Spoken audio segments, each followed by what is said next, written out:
Okay, I think everybody's got maps.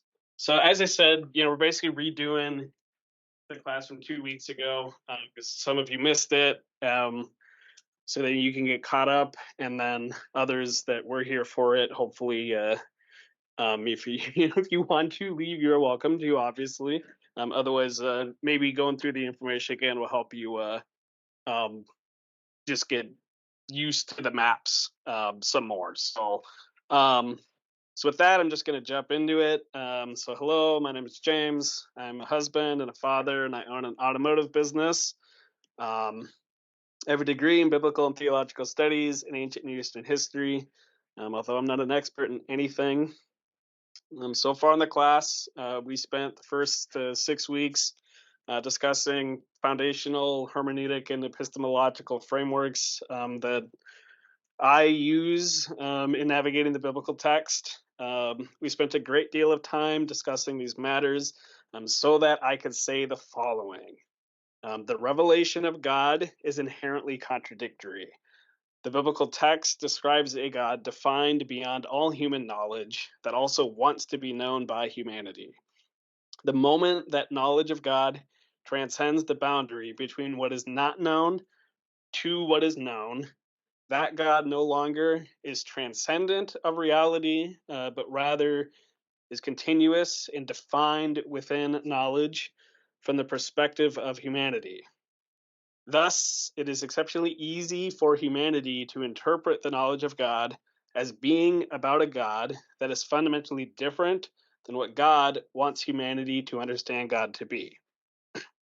So, this is the fundamental problem the biblical text is trying to address. And it carefully tries to walk this line between the known and the unknown, trying to reveal this indescribable God by using knowledge that humans can comprehend while simultaneously trying to not define God as something different than what God is. This is the primary concern of the biblical text. So the text begins by describing God not as creation, like many of its contemporary mythologies, but rather describes God as the creator. And so the first semantical definition ascribed to God in the biblical text is that God is not like any other God, but rather God is the creator. And so this is the problem. When the creator created, the intention of the creator was for this type of relationship with humanity. But because of the knowledge of good and evil, the relationship is like this. And so the text becomes concerned with how the relationship between God and man can go from this to having a relationship with humanity that looks like this. Without God becoming contained by the blue, without God becoming something that God is not, like this. And so God wants to be known as this without becoming known as this. And God becomes jealous because God knows that it is far, far easier for humanity to have a relationship with the sun or the moon or the tree than it is for humanity to have that same type of relationship with the Creator. And so here we are outside of Eden, epistemologically incapable of not making God into everything. Separated from God, separated from Eden, separated from Sabbath, and the result is we work. So we began our mapping journey. We discussed the land in between, the region highlighted in red, the setting of the biblical text. We had discussed the significance of the Suez Canal and how its modern usage reflects the age-old historical significance of the trade routes that have always flowed in and out of the land in between. That is the land in between all the empires and nations, the land in between the land people wanted, the land in between Egypt and Babylon, in between Egypt and Rome. We asked why. Why is the map like this? And I briefly mentioned Maslow's hierarchy of needs. And we can conclude the fundamental criteria dictating why people are where they are is because of water. People followed the water. So our question is this: why is the land in between the land the text draws attention to after humanity leaves Eden? I said in the past, one of the hermeneutic assumptions I hold is that there might be more to interpreting meaningful meaning from the text than what the text itself might allow for. We established language is a very obvious subject that can have huge effects on interpreting meaning. But I would also add geography, culture, Western and Eastern thought, politics, trade, economics, the things that are about humanity. These things can potentially influence interpreting meaning from the text. I believe the revelation of God must factor the humanity of humanity into it, or else it can't be understood by humanity. This is the goal. So we would expect to then be concerned with humanity making God into something God is not. So we see Adam in Eden, then we see Noah in the ark, and then we discussed the lineage of Terah and Abraham. We discussed how the cultural understanding of personal identity gives rational reason to interpret Genesis 11:26 as drawing attention to Terah and his sons.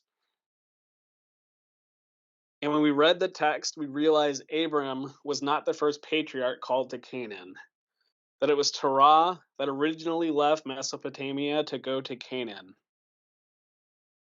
And so we mapped Terah's journey along the Euphrates River, going from Ur up to Haran. I want to make clear the point of that lesson and what we are doing in these weeks going forward. What we are doing is mapping the stories of the patriarchs. And when we do this, we see patterns develop that get expounded upon as the text develops. And remember, what is all of it about? It's about the revelation of the knowledge of God.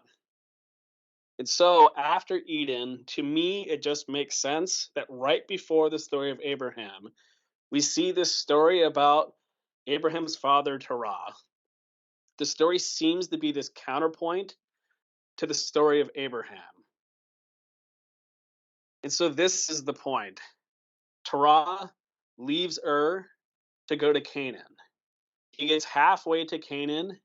When he gets to Haran, he stays and eventually dies in his old age. His legacy is forever remembered as an idol worshiper, not as the patriarch of eventually the world's largest religions. And so we then come to Genesis 12, and we read, "Now the Lord said to Abram, go from your country and your kindred and your father's house to the land that I will show you. And I will make of you a great nation, and I will bless you and make your name great, so that you will be a blessing. I will bless those who bless you, and him who dishonors you I will curse, and in you all the families of the earth shall be blessed." So Abram went as the Lord had told him, and Lot went with him. Abram was 75 years old when he departed from Haran.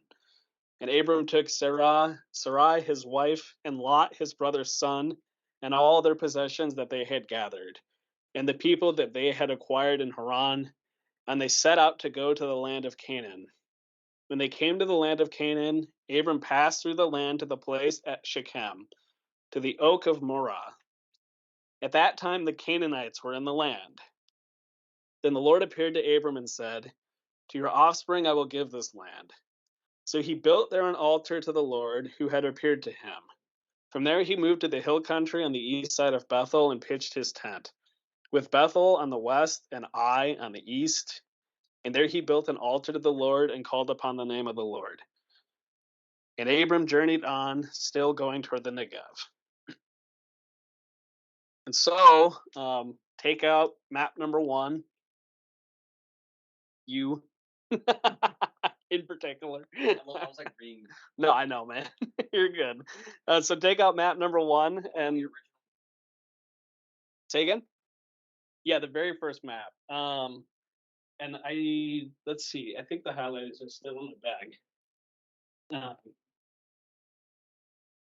Or actually, no, you want yellow, just the yellow marker. Okay. So take out map number 1, grab a yellow highlighter, and you'll find Haran, where we had ended the week prior. And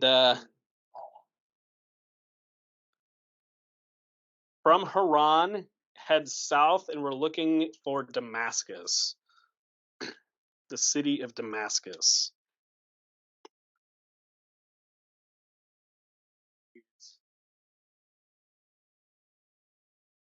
Yep, highlight Damascus.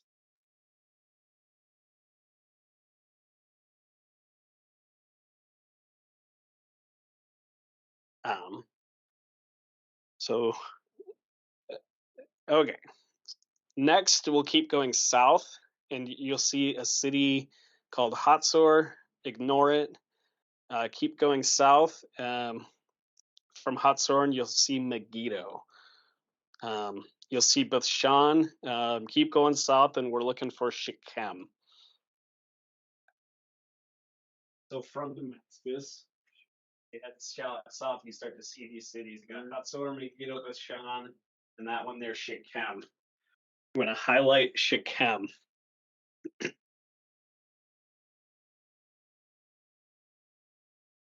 And so now you take a green marker, you'll go back up to Haran, and you're going to draw an arrow from Haran south to Damascus. In yellow? Green. So it'll look like this. Damascus. To Damascus. Yep.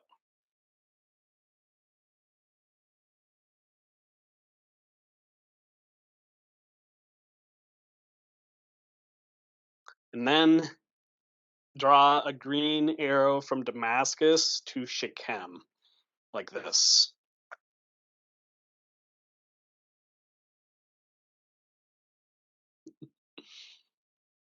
Okay. So now after all that work, we finished map 1 for now.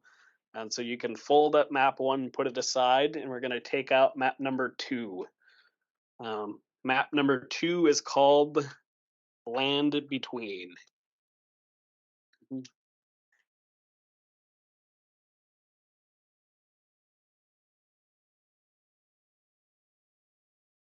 So now we're going to I'm going to kind of quickly go through a geographical survey of the land.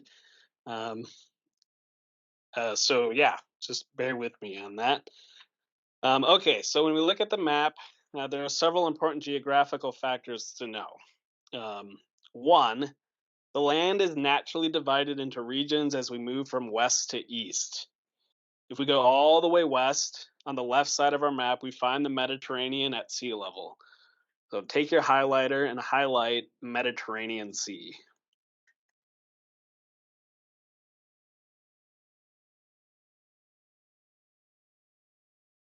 Our first region, moving east from the sea, is the coastal plain. It is labeled on our map as Philistia. Beneath the word Philistia, please write coastal plains.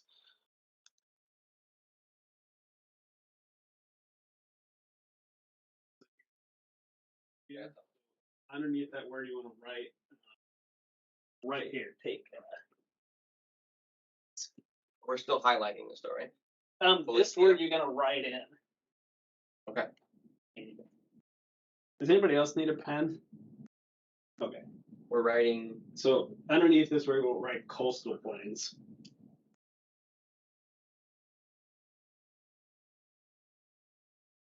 Okay.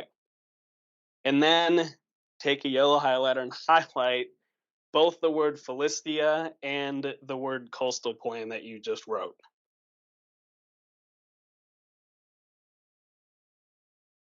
Okay, now just south from there, you'll see a thin line of a river called Nahal Besor. Highlight Nahal Besor in yellow. Just south. Yep. It's right here. All this. Oh. Highway. Yep. Highlight that.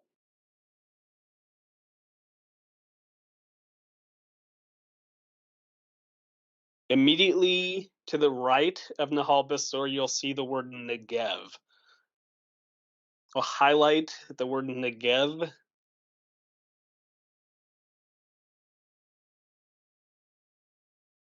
Okay. So the following is a summary from the Zondervan Atlas of the Bible. Got a copy of right here. This is written by a fellow Minnesotan, Carl Rasmussen. This is an excellent book. I highly recommend getting it and reading it sometime. A lot of good information in there.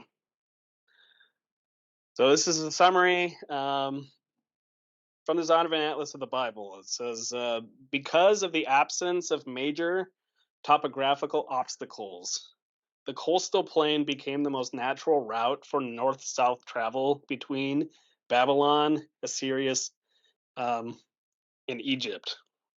The coastal plain begins around the plain of Akko in the north and runs about 120 miles south to Nahal Besor.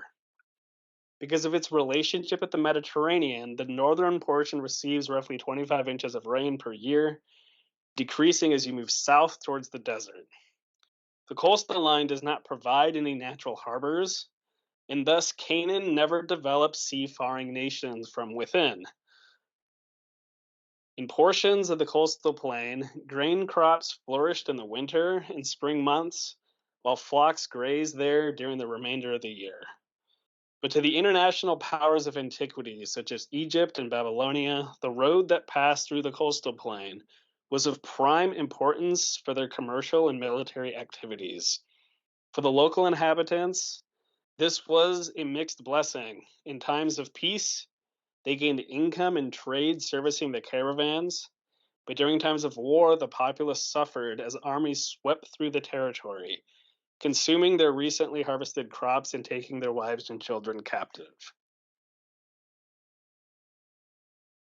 So there's a rough outline of the coastal plain. So moving east, we come to the next geographical region. So take out your highlighter and highlight the word Shephelah, which runs, the words all run north and south. So east here, see this here, Shephelah. So highlight Shephelah. Is still the terminology or the names that are used in modern day? Yep. Yep. Yeah, if you go to, if I say the word Minnesota River Valley, you know what I'm talking about, right? Yeah, if you were in Palestine today and said the word Shephelah, they'd know what you're talking about.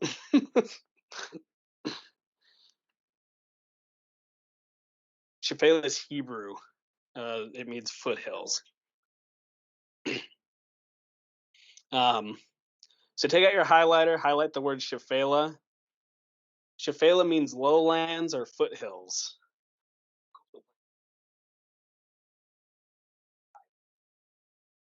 Yep. So what we're ultimately doing is explaining why. Okay. I'm saying that's what this is. Correct. Yep. I'm sorry. We highlight what after? So you highlighted the word Shephelah. Okay. So now we're gonna actually skip the Shephelah. We'll go to the next section because then it makes the Shephelah more obvious. So going east or moving right, our next geographical region is, it says hill country. So we want to highlight the words hill country.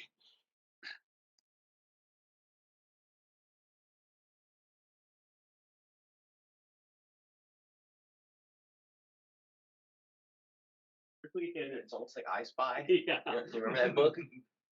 Well, I've said, and I think I said when the first time I did these maps, it took me forever. I mean, because nobody was And showing you. well, then when they the people who developed this course, they did it that way because they want you to struggle with it, because then you'll internalize. Yeah, and that's like, I remember there was like one city I remember it took me like 3 hours to find, and I was like ripping my hair out like this. Oh yeah, you know, it's like you're just looking for this random word. You have no idea where it is. You know, it's like, I looked in that area a million oh times. god, it was horrible. I'll never forget it. And the ironic thing is, I don't remember which city it was, which you'd think I would remember given what I went through to find At it. some But point, you were convinced it was yeah, there. and yeah, so the maps are kind of intentionally like that because you know. Anywho, so okay, so the hill country, sometimes also called the Central Mountain Range, starts at the Jezreel Valley in the north and runs south to the southern highlands or in the Negev in the south. This range, this mountain range, rises up to 3,000 feet. Its northern border, the Jezreel Valley, provides easy access from the east and west. The hill country's southern border in the Negev also provides easy access east and west. The region is characterized by hard limestones that erode in a manner that creates deep V shaped valleys.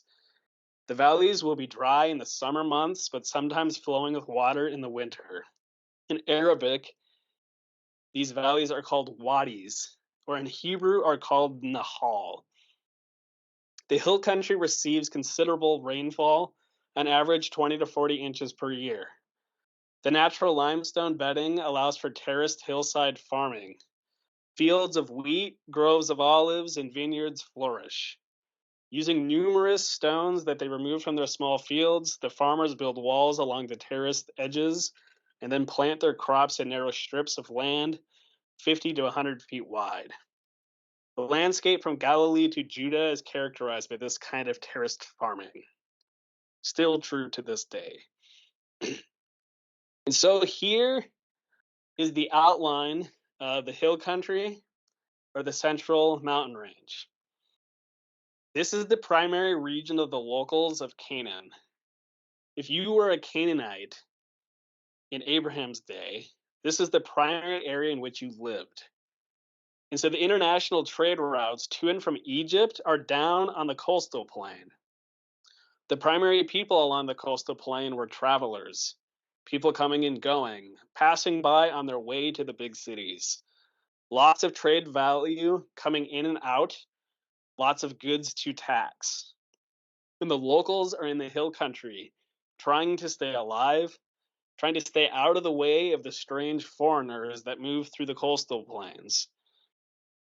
The people on the coastal plains have no interest in your existence, as long as you stay up in the hills and stay out of the way. And so now we can see the Shephelah in the middle. So what is the Shephelah?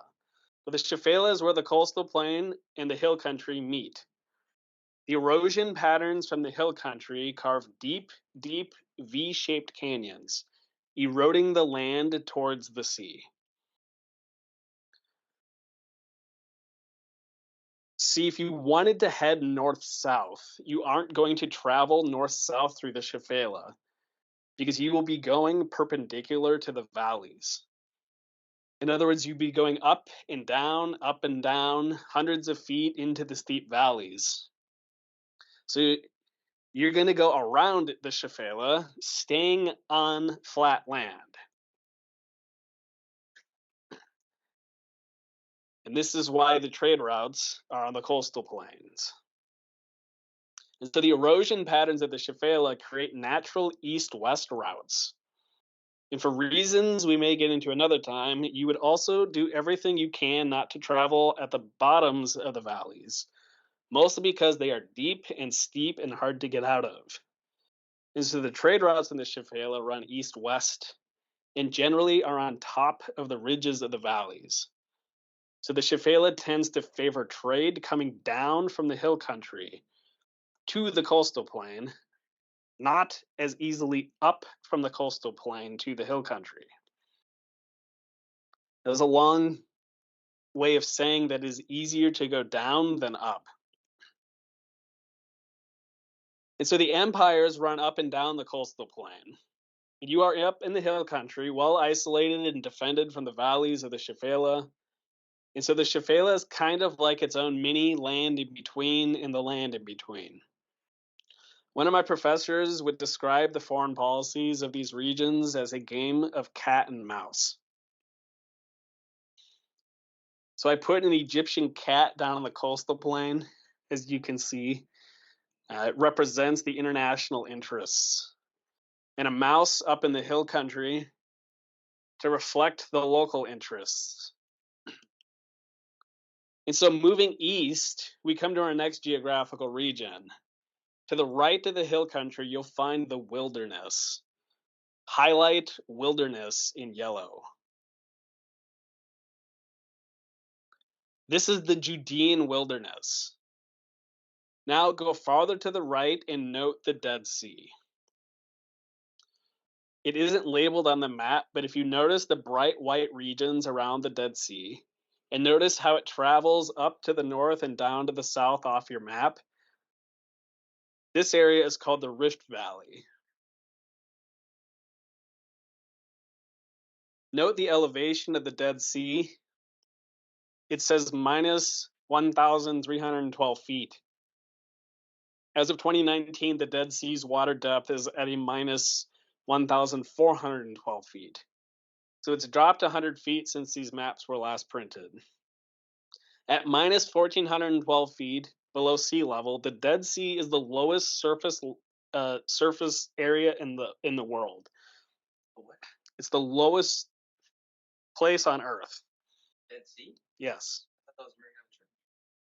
No, that's the deepest point in the ocean. Oh. Yeah. Okay, so this is the deepest what? This is the deepest point on Earth in terms of land. Oh, gotcha. Okay. So think about this. Yep, absolutely. So think about this. I said the hill country is about 3,000 feet above sea level, and roughly 25 miles away is the lowest point on Earth, creating a drop off of over 4,000 feet in 25 miles. So to put this in perspective, here in Lakeville, we are at 971 feet above sea level. And we have to travel 1,200 miles to go from 900 feet to 0 feet in New Orleans. And so with the steep elevation differences between the hill country and the Rift Valley, it creates a rain shadow. And like the Shafela on the west of the hill country, the wilderness is a natural barrier on the east, but has even more intense, even steeper rifts and canyons running east and west. And because of the rain shadow effect, this area receives less than 4 inches of rain per year. Moving east, we then arrive at the Transjordanian Mountains. So it's not really mountains, it's more like deep canyons that rise from below sea level up to 2,000 feet above sea level. This region then plateaus into Arabia for what seems like eternity. This region isn't really labeled on our map, but the dividing point between the regions is labeled as the Medaba Plateau. So if you see it there, I kind of highlighted it. You can highlight the word Medaba Plateau.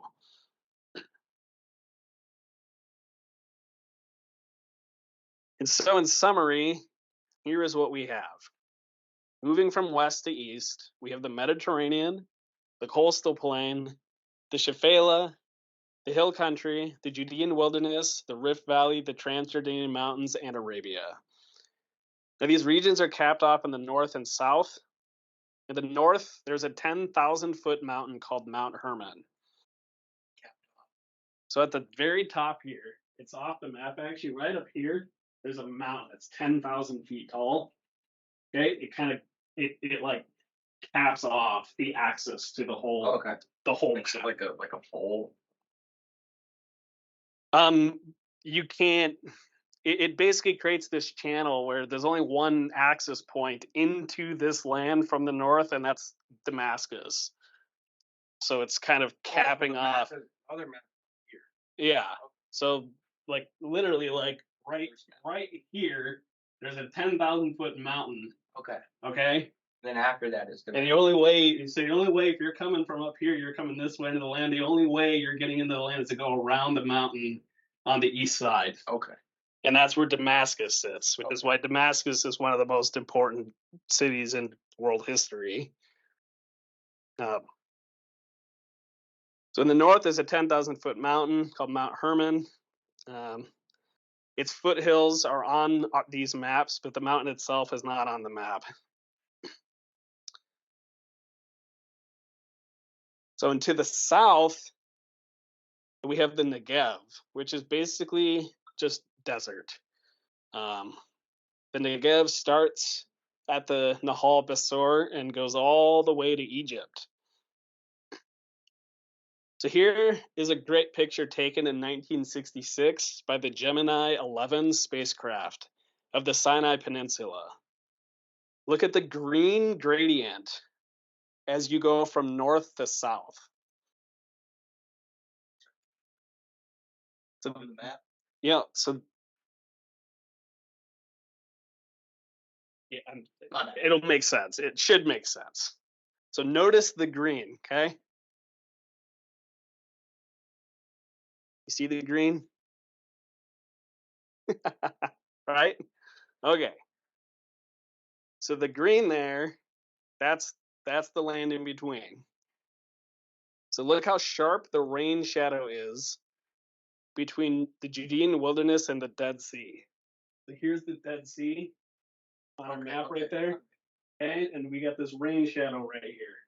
And you can see how dry the rain shadow is, right?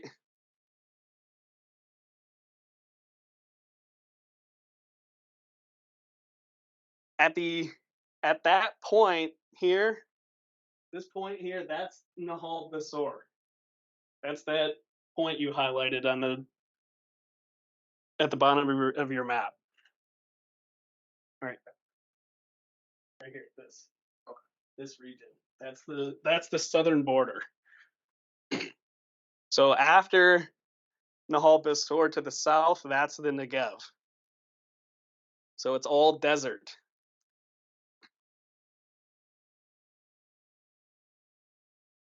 Does that make sense? Yeah, it's just on here because it's satellite Yeah. imagery. It's like much smaller. It's scaled way differently, so that's fine. Yep, it's okay. Okay, and then here's the Rift Valley. You can see it runs the whole length of the channel. And so for context, this red line is about 150 miles long.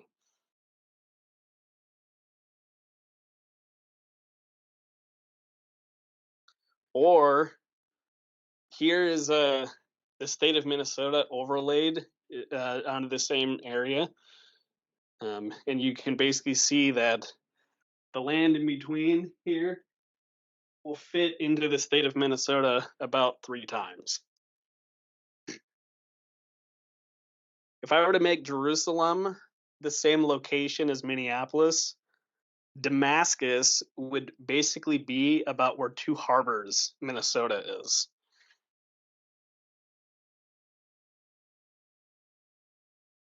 And so here's our completed highlighted map. As you can see, the land is divided based on geology. The geology affects the flow of water, which in turn affects where the people are and how they get to where they are going. So now take your yellow highlighter and go all the way up the northeast corner of your map, and we want to highlight the city of Damascus and the region of Aram Damascus. So if I go back to this map, I hope it makes sense why the trade routes are where they are. Because of the mountains and the geology. So there are 2 international highways that flow north and south on the map. We're going to trace those highways now. The first and most significant trade route comes from Damascus and follows the coastal plain all the way to Egypt. So if you place your finger on Damascus, follow the road that goes southwest out of the city. You'll go through the Wara flow down to Bental, and you keep going south, and we want to find the city of Hatzor. Highlight the city of Hatzor and underline Hatzor in red. How about we're doing the line in green? These lines will be. You see. Yeah, right. Southwest, Hatzor, yeah. Hatzor. Okay. From Damascus. Yes, correct. Okay. Now from Hatzor, go south towards the Sea of Galilee. Find Capernaum. You go southwest past Mount Arbel. And at Adamim, the road will split. We'll take the southern route, and at Mount Tabor, the road splits again. Take the northern western route. Follow that road through the Jezreel Valley over to Sarid, Sarid, and down to Megiddo. And we want to highlight Megiddo and underline Megiddo in red. You were also highlighting Hatzor, right? Yes. Now, yep, underline both of those in red. Now from Megiddo, we'll follow the road southwest towards Aruna. Keep south to Gath. And you'll see there's a road, it's kind of thicker than the rest. That's the main coastal highway. So we're going to follow that road all the way south, going all the way south down to Gaza. Looking for the city of Gaza.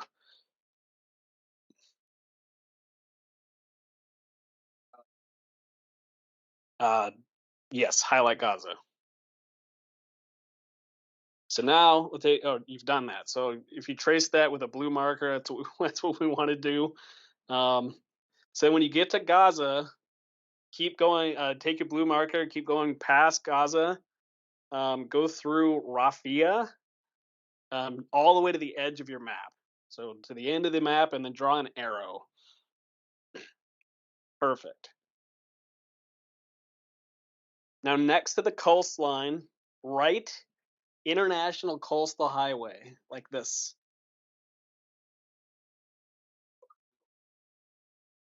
Yes, yep.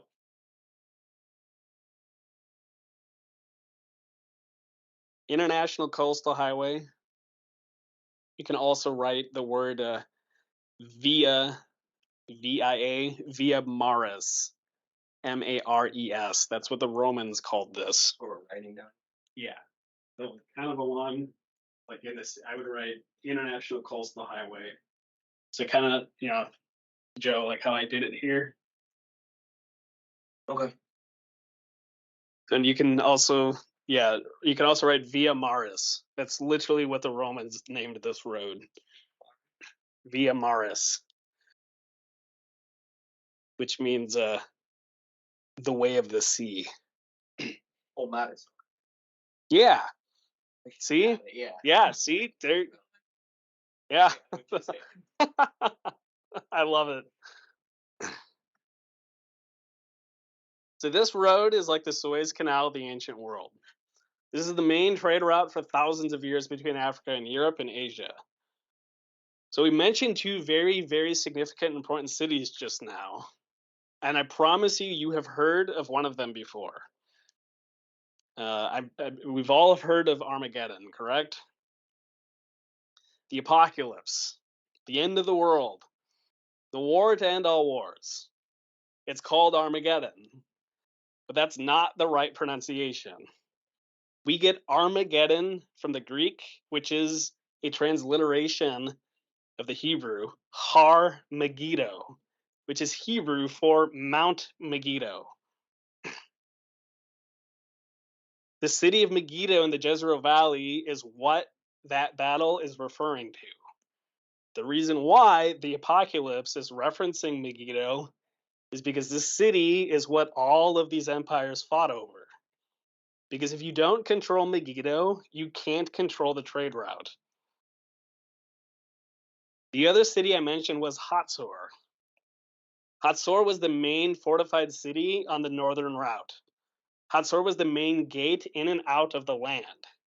If you wanted to be a global empire in the ancient world, if you wanted to be a cat, you had to be able to control the taxation of the trade and the immigration in and out of both of these cities.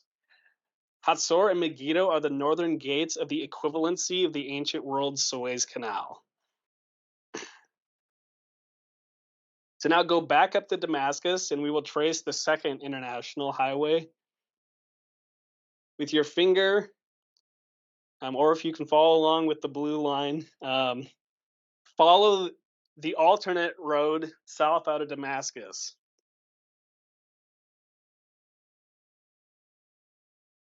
You're looking for Edrei, Edrei. Now going south from Edrei, find Remote Gilead. Yep. So from here,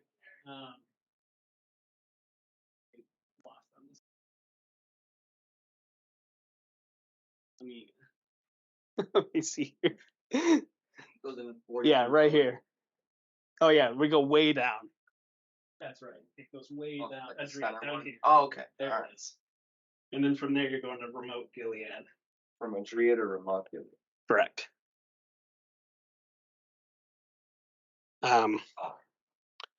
So find Remote. I don't know. Remote Gilead. Highlight Remote Gilead.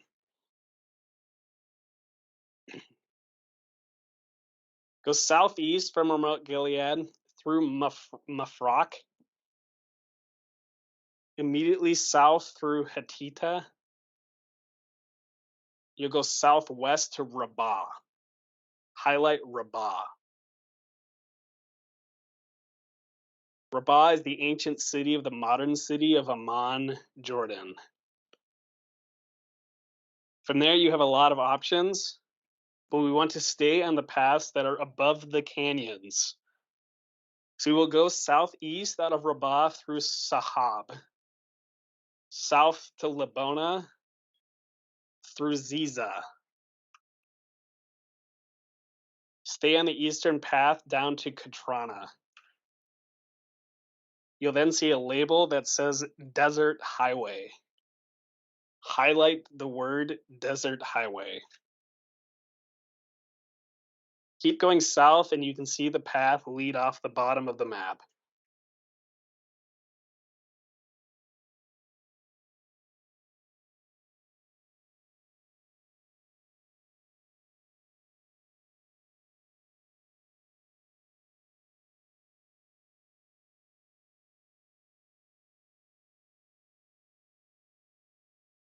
Alrighty.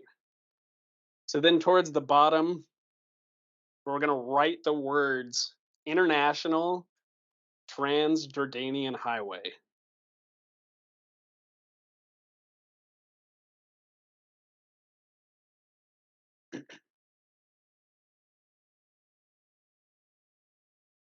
So this is what our Jordanian highway.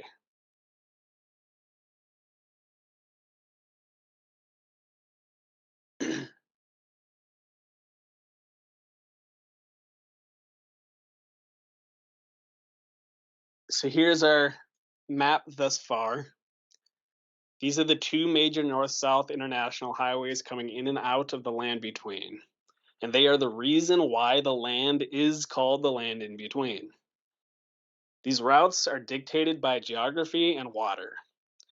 So I want you to notice when we trace the Transjordanian Highway, how many of the cities and villages on your map, you notice the names, most of those names are in parentheses.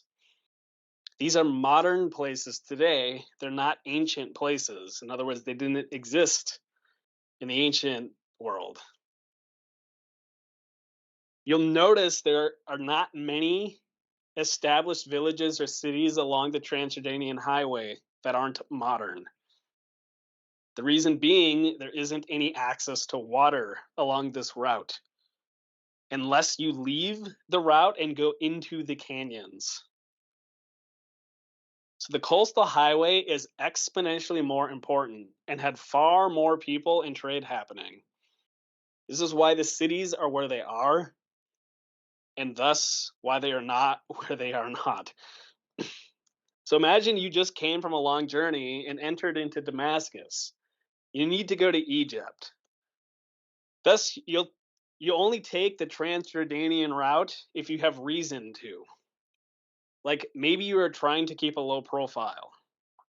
Maybe you're trying to avoid paying taxes to whatever empire is currently controlling Megiddo.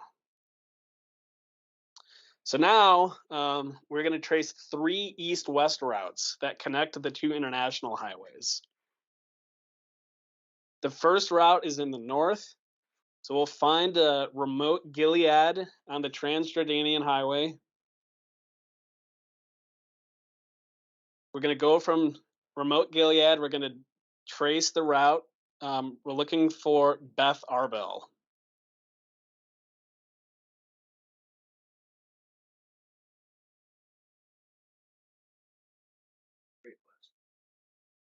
Yeah, pretty much. Yep. Yep, Beth Arbel. Continue west. It'll go down into the Rift Valley, across the Jordan River, and find Beth Shan. We want to highlight Beth Shan and underline it in red.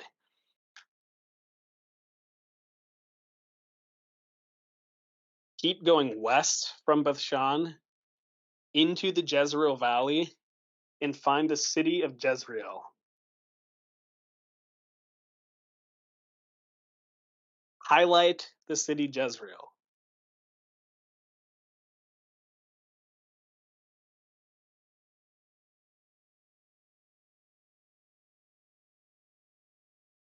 Let's see. So from Jezreel, just make a line through the valley and connect it to Megiddo.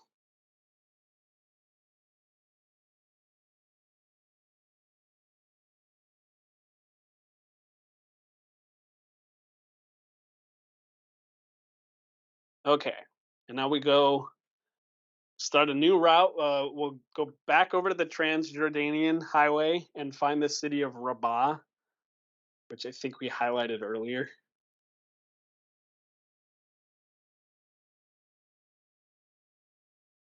Okay, so from Rabbah, head west, down into the Rift Valley, across the Jordan River, and find the city of Jericho.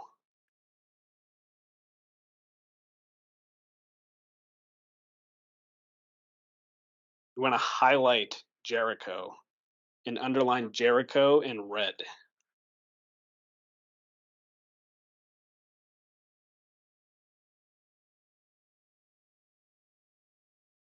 Continue west from Jericho and find the city of Ai. AI.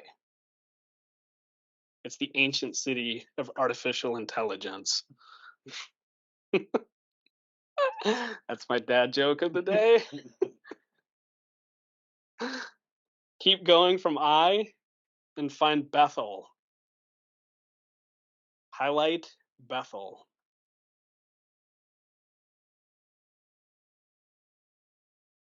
Go south to Gibeon. Go west past Beth Horon. Follow the Ayalon Valley and find the city of Gezer. We want to highlight Gezer and underline Gezer in red.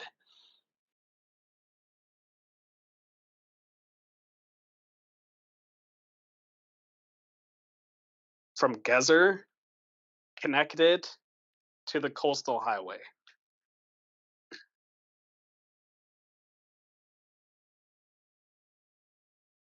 Okay, now go down to the south.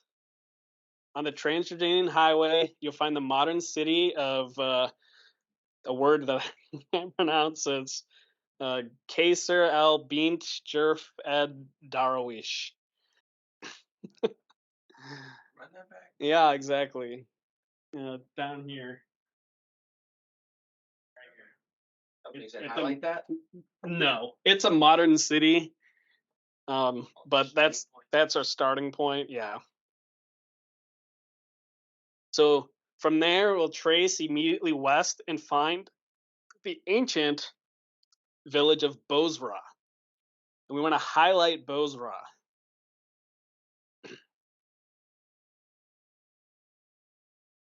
From there, we keep going west down the Bozrah ascent into the Rift Valley, into the Negev, and find the village of Tamar. Highlight Tamar.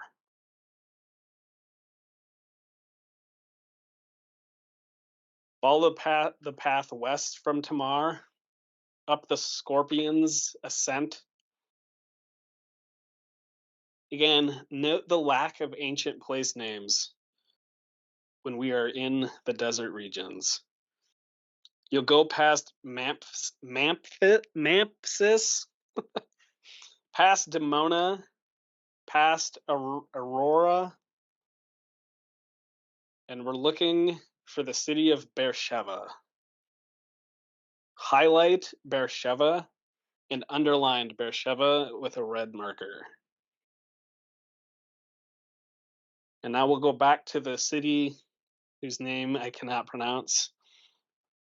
Or actually, no, sorry, I lied. From Beersheba, we want to connect it to the trans-coastal highway to Gaza. Okay, so now this is what our map looks like. So we have one major north-south international trade route on the coastal plain, one minor north-south trade route on the Transjordanian Mountains. We have 3 east-west veins connecting all the points in between. These trade routes all have one thing in common, that being they follow the paths of least resistance for one's intended goal. Now, these are not all of the trade routes, but this is the skeleton or the outline. All other routes entering into Canaan are either more difficult to trespass or yeah, and so thus you have to have a reason as to why you take them. Generally, the minor routes are more for use for locals or people trying to stay off the radar. Overall, the principles apply every time with trade. You'll take the path of least resistance based on your intended goal. This is something I think about all the time. When you're just driving in the Twin Cities, the same principles apply, right? It's like if I was on the north side of Minneapolis and was going to drive down here, I'm going to take Cedar or 35, depending on the time of day, right? Like I'm not going to drive random routes through random neighborhoods, especially once you get to the river. You can't. There's only 3 bridges, right? The principles all still apply. This is how humans work. Which, and again, I think it's fascinating to think about because once you start to see the patterns, it makes sense why you go travel anywhere and the same things just keep coming up over and over and over again. What do you mean by coming over? The foundations of why trade routes are where they are is, to me, it's the stage that makes world history play out the way it does. It doesn't really matter where you're studying, the principles will always still apply. Like the reason why every battle that happens anywhere is foundationally due to the same reasons, and it doesn't matter what era we're talking about. And it's fun. I mean, we mentioned Gaza. Gaza has been talked about and fought over for thousands of years, I mean, it's just the amount of history of just that one city, just because of its location, is it's outstanding. So the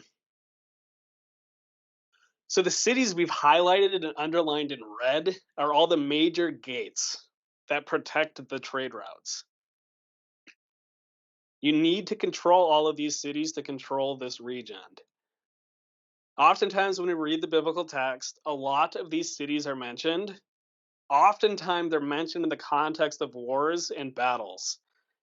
because warring and battling is what humans do. The reason the information is in the text is because the Bible is a book trying to reveal the knowledge of God in a context humanity can understand. Humans will always seek water. Resources will always demand trade. Geography dictates where these things flow, and so the trade routes follow, cities appear, and walls go up. And when push comes to shove, the preservation of the lives of your family and your nation will override the preservation of the lives of the strangers that are just passing through your land. So now we have one last route we need to trace. We want to find the city of Bethshan. It's just south of the Sea of Galilee in the Rift Valley. You should have it highlighted and underlined in red. So just south of Galilee. Yep. Bethshan is right. Is this our starting point? Yep, this is our starting point.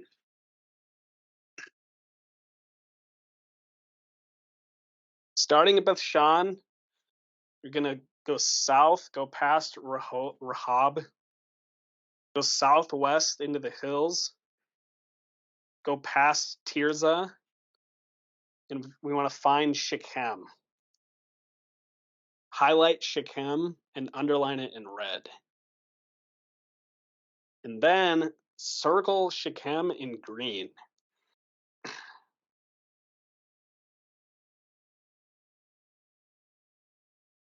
Now keep following south from Shechem to Bethel, which we already have highlighted.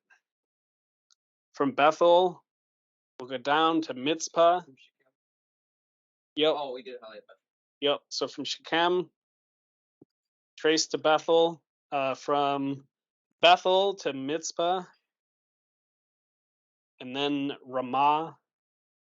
Then stay southeast and find Gibeah. Keep south, you'll see Jerusalem.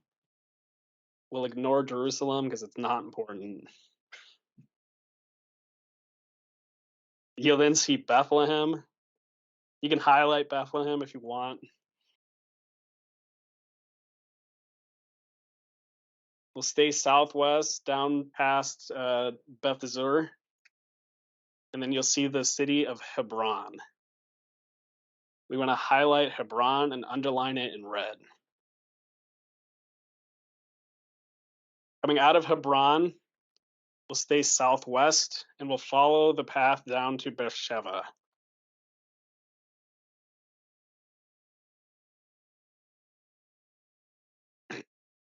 So this is the ridge route. This is the primary route of the local population, or the mice. This route is roughly 100 miles long. It is the main route of the hill country. That last road. Oh. The last road we just... This region and its tributaries is the primary setting of probably 70% of the biblical text. This is where the mice lived, and they wanted the cats to stay away. From what I can tell, starting in Genesis 12, every major figure of the entire biblical text walked this path in some capacity. Every major character of the Bible, starting from Genesis 12 onwards, walked this path.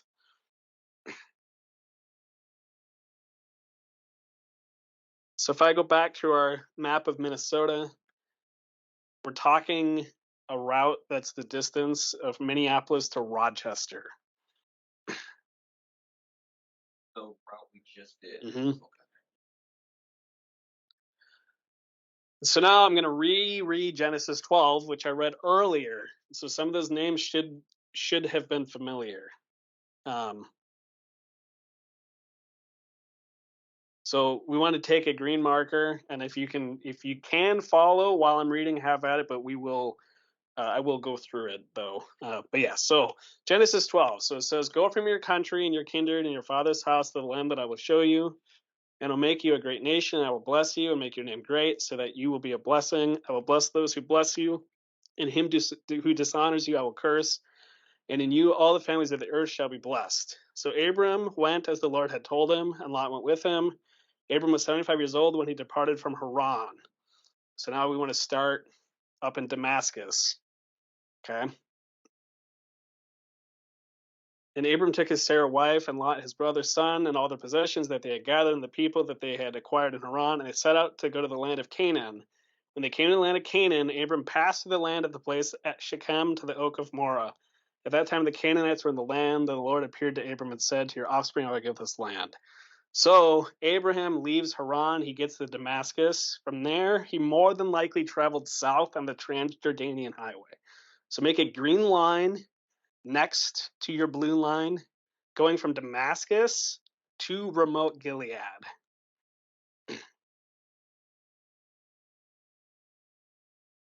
Yep. And then from remote Gilead, head west and follow the east-west route.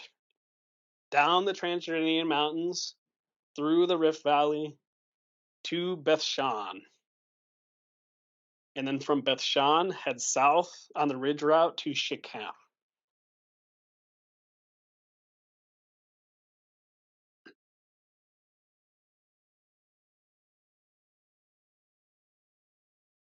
Now, continuing with our text, it says, so he built there at Shechem an altar to the Lord who had appeared to him.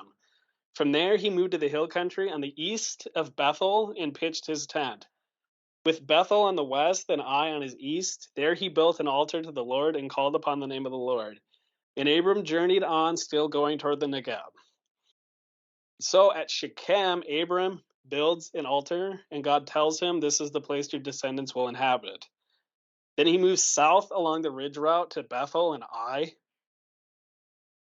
He stops, pitches his tent, builds another altar, and then he follows the ridge route all the way south and then to the Negev. So if we can trace on the ridge route, we'll head south, past Jerusalem, past Bethlehem, past Hebron, down to Beersheba, and then from Beersheba, you can draw an arrow and just enter into the Negev.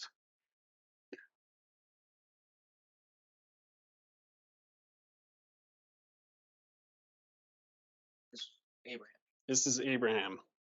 So that passage we read in Genesis, we literally just mapped out exactly what he did. Do you know what the time span of this route was? We're talking like 2000 BC. No, I mean like the time in which. Like a month. So when we go to the map, the first map from the very first map we did, when we started the journey with Abraham's father Terah, right? So they go from here all the way over. Okay. Abram and Terah go from Ur to Haran, and they stay there for like 50 years. And then Abram leaves Haran. And that's where we just started this route. Correct. Okay. And then Abram leaves Haran. He goes through Damascus to Shechem. That probably took a month. This isn't where this route ends for his story, essentially. Nope. So the next class, which was last week's class. Yeah, no. The next class, which was last week's class, because this is right. We continue the journey. So, which actually, yeah. So okay, so, yeah.